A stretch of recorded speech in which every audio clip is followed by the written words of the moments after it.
Bonjour, mon nom est Yvan Campbell, je suis kinésiologue. Bienvenue à l'École de la douleur.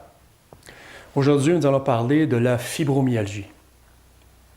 Fibromyalgie, pour certains professionnels, juste le fait d'entendre ce nom-là, on sourcille un peu.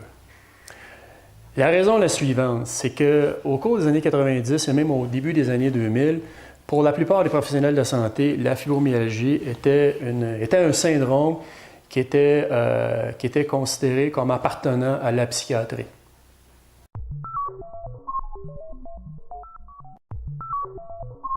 Heureusement, aujourd'hui, ce n'est plus le cas. En fait, depuis le milieu des années 90, l'Organisation mondiale de la santé considère maintenant la fibromyalgie comme une maladie à part entière. Alors, pour bien vous définir la symptomatologie, c'est-à-dire les signes et les symptômes qui caractérisent la fibromyalgie, je laisse le neurologue français Henri Rubinstein vous expliquer exactement c'est quoi.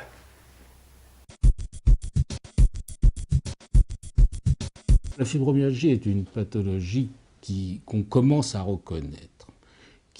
Ça a été reconnu il y a en 90-93 aux États-Unis. En France, on en parle encore. La fibromyalgie, c'est quoi? Ce sont des douleurs, essentiellement des douleurs musculaires qui durent pendant plus de 6 mois, qui touchent classiquement un certain nombre de points, on parle entre 15 et 18 points symétriques, et qui handicapent les gens et dont on ne connaît pas l'origine. C'est-à-dire que on va pas trouver d'où ça vient, mais c'est essentiellement des douleurs et des douleurs musculaires. Ce ne sont pas des rhumatismes, parce que ces gens n'ont pas un rhumatisme inflammatoire. Ce sont des douleurs musculaires, mais ça s'accompagne d'autres symptômes. La fibromyalgie, ce n'est pas uniquement des douleurs musculaires, c'est un état d'épuisement, c'est des troubles de la mémoire et de la concentration, c'est des troubles du sommeil, c'est de l'anxiété, c'est quelque chose qui est pour le coup invalidant et qui constitue un véritable handicap.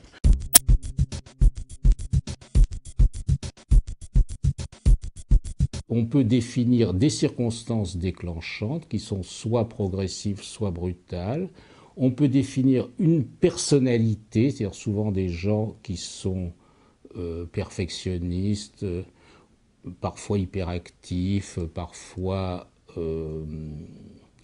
surmenés, parfois stressés. On peut définir une prépondérance féminine qui est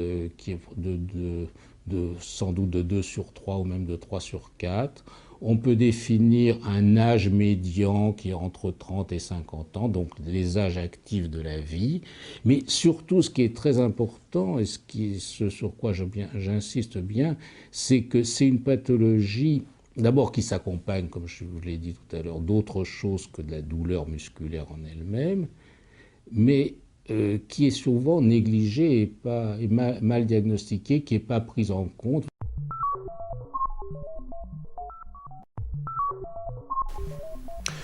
L'étiologie, c'est-à-dire les causes exactes de la fibromyalgie, sont assez mal définies.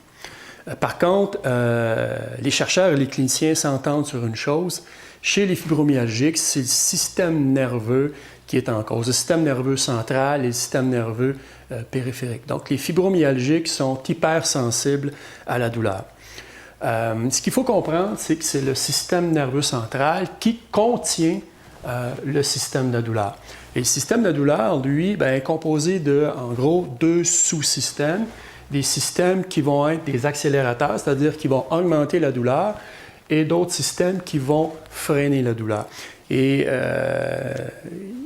au cours des dernières années, ce qui était intéressant, c'est qu'un chercheur québécois, le docteur Serge Marchand, de l'Université de Sherbrooke, a fait 2 ou 3 études, 2 ou 3 expériences, et il a réussi à prouver que, justement, chez les fibromyalgiques, c'est un de ces systèmes-là, c'est-à-dire un des systèmes de freinage de la douleur qui est en cause pour les fibromyalgiques.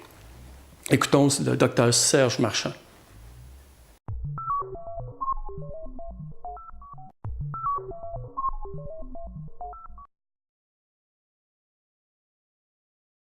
personnellement convaincu que c'est le système nerveux central qui est attaqué. C'est-à-dire qu'on a tous des sujets comme le douleur chronique, un système de freinage naturel. C'est-à-dire qu'on est capable de contrôler nos douleurs de façon engagée. On s'en aperçoit pas, ça se passe tout le temps. Chez ces patientes-là, principalement des femmes, comme je disais, 9 femmes pour un homme, il n'y a pas ce système de freinage. Quand on essaie de le reproduire en laboratoire, on n'arrive pas à bien le reproduire. Il y a une dysfonction du freinage de douleur. Alors, si on ne freine pas la douleur, qu'est-ce qui se passe? Toute information nociceptive, c'est-à-dire douloureuse, est amplifiée. Que le cerveau reçoit ça comme une tempête de douleur.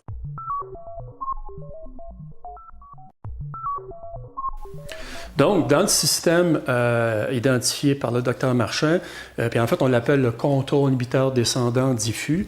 C'est intéressant de savoir que ce système-là, donc, c'est des neurones, finalement, qui communiquent les uns avec les autres. Et ces neurones-là, dans le cas du contrôle inhibiteur descendant diffus, bien, on va utiliser deux neurotransmetteurs, OK?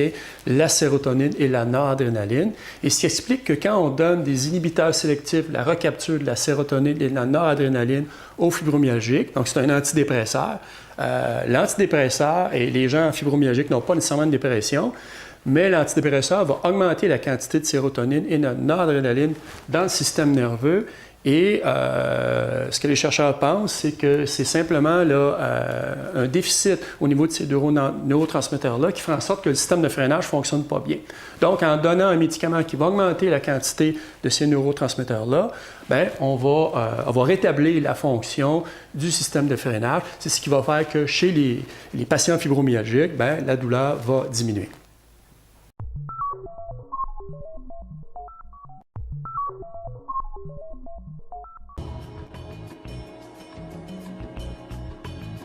Reconnaître que la fibromyalgie, c'est une vraie maladie du cerveau, va permettre d'expliquer qu'on va utiliser des médicaments du cerveau, des antidépresseurs, même s'il n'y a pas de dépression, des antiépileptiques, même s'il n'y a pas d'épilepsie, parce que dans la fibromyalgie, il y a une hyperactivité du cerveau, et là, les antiépileptiques vont calmer cette hyperactivité du cerveau. Et il y a aussi une hypersensibilité à la moindre stimulation douloureuse, et là, les antidépresseurs bloquent le message qui vient du corps, qui est douloureux.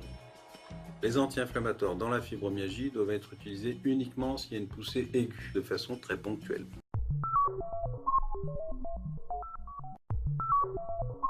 Lors de la prochaine leçon à l'École de la douleur, on va examiner les solutions que l'on peut offrir aux patients fibromyalgiques, particulièrement pour ce qui touche la réadaptation par l'exercice. Donc d'ici là, bonne réadaptation.